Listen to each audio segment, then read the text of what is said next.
सुनी जरूर। तो नमस्कार साथियों, आज हम देखने वाले हैं खिलजी वंश और ये हमारा पार्ट 4 वीडियो होगा।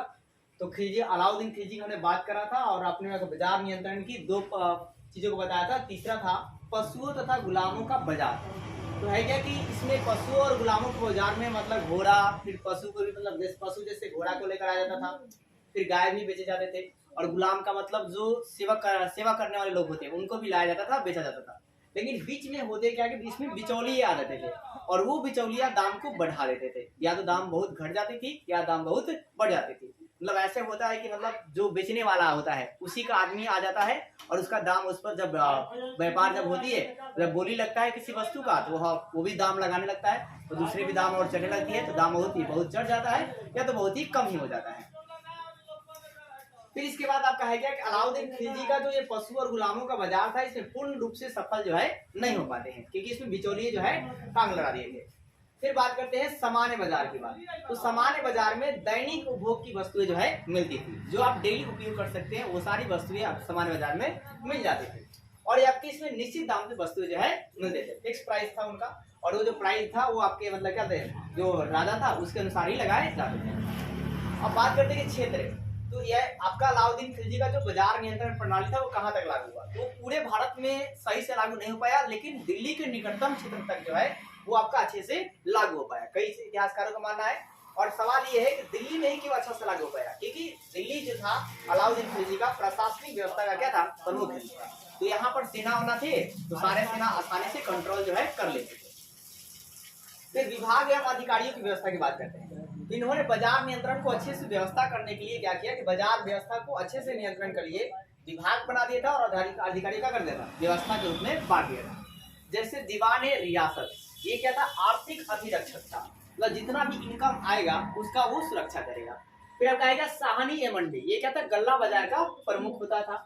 फिर क्या, राय परवाना, ये क्या था, सराय या उद्गल का क्या था, प्रमुख होता था। फिर बात करते हैं वरीद और मुनियर, ये कौन होते थे, गुप्तचर होते थे। गुप्तचर मतलब ये आपके मतलब पता लगाएंगे कहाँ पर क्या चल रहा है, क्या भाव है, लोग सही से काम कर रहे हैं कि नहीं काम कर रहे हैं, ये सारी जानकारी देंगे।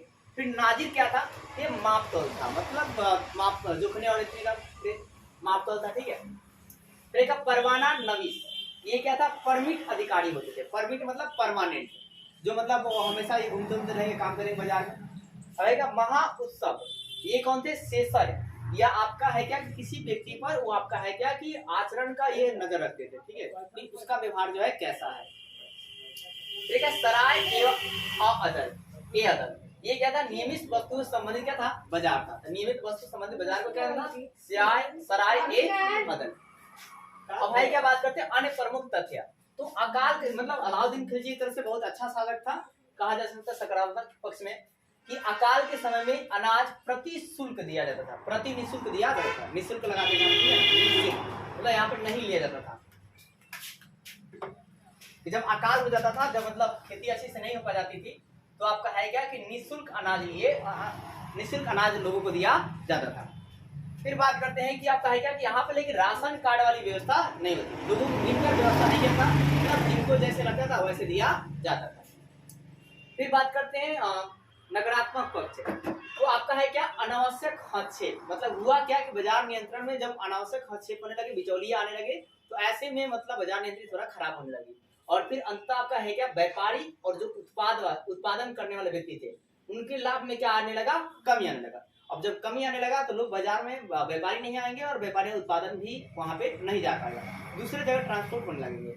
तो ऐसे में अंततः क्या किया, जो लास्ट का गयासुद्दीन तुगलक आएगा, वो इस प्रणाली को क्या करता है, खत्म कर देता है। तो बाजार नियंत्रण, खिलजी वंश का जो बाजार नियंत्रण की प्रणाली था उसे कौन खत्म करेगा, गयासुद्दीन तुगलक, जो तुगलक वंश की स्थापना करेंगे आगे चल के।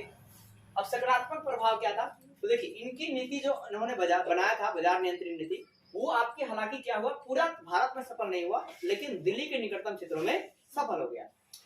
फिर आपका है क्या, अपने उद्देश्य में भी क्या हुई, ये सफल हुए, जो भी इन्होंने उद्देश्य बनाया उसमें क्या थे, सफल थे। फिर आपका बर्नी कहते हैं, इसे मध्य युग का चमत्कार कहा जाता है। जिस तरह मतलब अलाउद्दीन खिलजी विश्वासघात किया था, उस तरह मतलब उसके साथ भी बहुत जल्दी विश्वासघात हो रहे हैं नहीं हुआ, बल्कि इन्होंने क्या किया, 20 साल राज किया और एक अच्छे ढंग से चलाया, शासन भी व्यवस्था बना अच्छे से बनाया, बाजार नियंत्रण को भी अच्छे से बनाया, और यहाँ पर मतलब गरीबों के लिए भी कुछ मदद किया। तो एक विश्वास आत्मी मतलब मदद करता है, जो मतलब चमत्कारी कहा जाएगा। बाकी हम लोग कल देखेंगे अलाउद्दीन खिलजी के बारे में।